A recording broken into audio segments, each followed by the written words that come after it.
Actualité. On a de nouveaux détails sur le mariage de Taylor. Ah, voilà, mais j'attendais la musique. Moi, sans les violons, là, j'y allais pas. J'y allais pas parce que, bon, là, il y avait la confusion, Isabelle. Est-ce que le mariage avait lieu? Est-ce que ça a déjà été célébré? Non, pas du tout. Là, on a la date, on a les détails, on a pratiquement le faire-part. Ben, l'as-tu reçu? Moi, j'attends toujours. Comme le faire-part de M. Moranville. J'attends toujours mon invitation. Hein? Et comme Taylor Swift puis Oui. Travis Kelce, Oui, Alexandre Moranville, oui, s'en oui. fout de nous. J'ai juste quoi? 0.00001% de leur budget, peut-être? On se sent complètement délaissé. Alors, Vraiment? au Madison Square Garden, demain aura lieu le mariage de son Altesse royale. Semblerait, là, il y a beaucoup d'affaires qui sont sorties. Il y a beaucoup de monde qui disent on voit tellement de stock depuis des jours et des jours arriver, de la nourriture. TMZ dit même qu'il y a un château en construction présentement. Un château? Il y en a même qui disent, puis c'est le USA Today qui dit ça, il y a du monde qui aurait installé un tapis rouge. Mais c'est violet le tapis. Donc là, il a fallu qu'il en retrouve un autre pour s'assurer que ce soit la bonne couleur. Si c'est vrai, c'est très drôle. Ce qu'on sait aussi, la facture. Semblerait que louer, réserver, au fait, le Madison Square Garden coûterait $1 million par nuit. On sait qu'ils ont réservé 3 nuits. Donc, aujourd'hui, il y a les répétitions puis un cocktail. Demain, c'est la cérémonie. Ensuite, il faut démonter tout ça. Puis il y a des professionnels, des organisateurs de mariage qui ont dit à CNN que d'habitude, des mariages comme ça coûte entre 10 à 20 millions de dollars. Ce qu'on sait, c'est qu'il y aurait 1000 personnes invitées au mariage demain. Ce soir, c'est plus petit, là. C'est une centaine d'invités pour le cocktail de ce soir. Il y a plusieurs noms qui ont circulé, puis on en a parlé mardi, mais Selena Gomez serait là, la mannequin Gigi Hadid aussi, Carla Delevingne, je sais pas comment dire son nom, elle sera là, les coéquipiers également de Travis Kelce.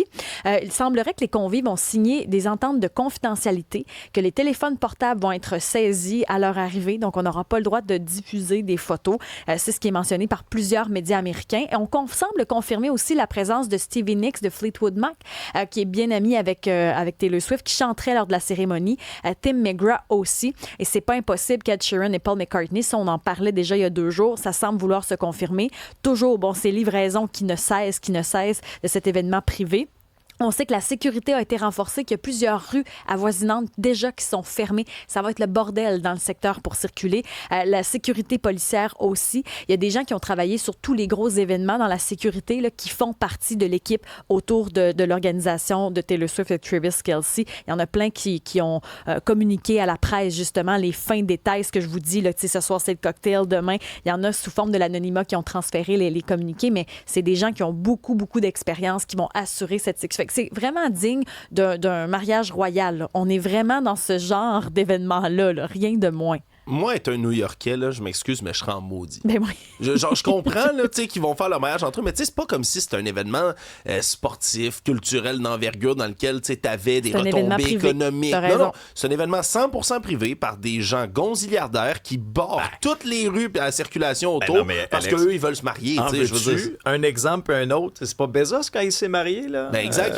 Ça avait le centre-ville de Venise au grand complet. Mais moi, ça m'écoeure, ce genre d'attitude-là. Je suis désolé, tu sais. Ils ont tout l'argent du monde. Ils peuvent réserver les endroits les plus reculés de la planète, des îles privées, n'importe où pour pas faire suer le monde, mais ils font suer le monde pareil. En même temps, si on le faisait sur une île privée, on dirait, hey, là, le nombre de jets, le nombre de tout ce qui se passe, l'environnement, c'est pas bon. Et on pourrait chialer. Mais écoute, même avec ton petit mariage, on va finir par chialer. On va chialer. On n'est pas invités. Mais c'est pour ça que moi, je ne croyais pas à ces rumeurs-là qui disaient ils se sont peut-être déjà mariés. Ben non. Pensez-vous vraiment à la quantité de monde qu'il y a là, à New York et à Manhattan? Pensez-vous vraiment qu'on ne l'aurait pas su? Ben imagine, ils font un coup d'État, finalement, ils se marient genre à Santa Monica. Un coup d'éclat ou un coup d'État? Un coup d'éclat. Aux nouvelles, Alexandre, action collective d'un Montréalais contre Google, c'est pour atteinte à la vie privée, puis ça pourrait nous concerner. Oui, ça pourrait vous concerner si vous avez un appareil de Google, un Google Home, même le Google sur votre téléphone, qui vous écouterait à votre insu. Hein? Je pense qu'on est rendu habitué pas mal là, de parler dans une conversation avec quelqu'un de quelque chose, puis 10 minutes après, tu as une annonce ciblée spécifiquement pour toi sur tes réseaux sociaux qui t'est envoyée. Bon, je pense que ça arrive arrive à presque tout le monde, mais évidemment, si on est capable de vous proposer des annonces personnalisées comme celle-là, mais c'est parce qu'on vous écoute avec les appareils électroniques que vous possédez. Et là, c'est un Montréalais du nom de Philippe Wouda qui, lui, veut lancer là, officiellement un recours collectif là, sur le Consumer Law Group pour atteinte à la vie privée des Québécois en disant « Ça fait des années que Google nous espionne, nous écoute, alors qu'on dit pas le fameux « Hey Google ». Je m'excuse si ça a déclenché vos appareils à la maison en passant. Là, c'est pas Siri parce que mon ordi est sensible. Mais c'est parce que capoter ben du monde. Ben, tous les micros sont sensibles. C'est ce qui fait en sorte que ben, ça écoute des conversations desquelles ils sont pas supposés se mêler. Et il y en a un peu partout. En janvier dernier, aux États-Unis, Google a accepté de verser 68 millions de dollars US dans une action collective comme celle-là. Un an plus tôt, c'était Apple qui faisait la même chose. 95 millions US qui ont été versés dans un recours collectif. Il y a donc là, une base légale là-dessus. Il est temps quand même qu'on mette nos culottes au Québec. J'ai hâte de voir là, si ça va avoir des résultats espérés, ce recours collectif-là. Est-ce qu'on sera capable de les mettre, nos culottes, de les porter, de les habiter, de se mettre une ceinture puis de les garder en place? Ben, c'est une bonne question. Ça commence par enfiler les culottes, si on pousse notre métaphore. Ouais. J'ai un petit doute. Et des fois aussi, moi, ça m'est arrivé, oui, il y a effectivement que une problème recherche apparaît. Non, ça va bien, okay. Mes culottes tiennent, ça va bien. Mais des fois, on accroche les pitons aussi. Moi, ça m'est déjà arrivé en ondes, à la télé. Okay? J'annonce une nouvelle extrêmement triste. C'était un accident ou quelque chose comme ça. Et là, je pense que je n'étais pas habitué d'avoir ma montre intelligente. Fait que là, des fois, je ne sais pas si mon poignet était mal placé. J'accroche le bouton. Et là, ma montre se met à parler. Alors là, je finis ma première phrase. Exemple, un accident est survenu à tel endroit. Et là, tu entends ma montre dire « Je suis désolé ». Puis, elle était très près de mon micro. Là. Fait que, on a vraiment tout entendu ça. On s'est tout regardé sur le plateau. La technologie, des fois. Pendant ce temps-là, OpenAI qui envisage donner près de 5% de ses actions à l'administration Trump, c'est spécial, ça. C'est spécial, puis chercher l'erreur. À un moment où l'administration américaine a rarement autant là, été sur la panique, là, désolé pour le terme, par rapport au communisme. Hein, c'est toujours ce qu'on brandit, le socialisme à New York, puis le communisme partout, puis la gauche radicale.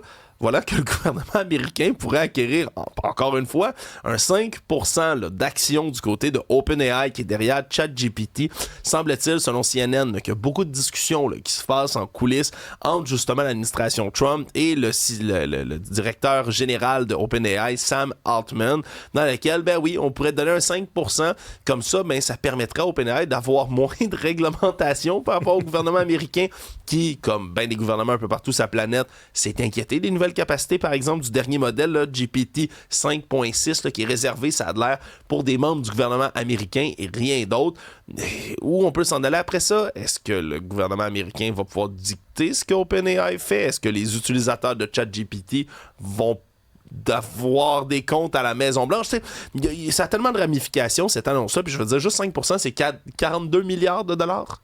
Mais est-ce qu'il faut vraiment se surprendre à une époque où le président américain, Donald Trump, s'enrichit de manière assez incroyable depuis qu'il est de retour à la Maison-Blanche, où on étire un petit peu l'élastique de toute où on repousse les limites de l'acceptable et de l'éthique? Il ne faut pas se surprendre de ce genre de manchette-là.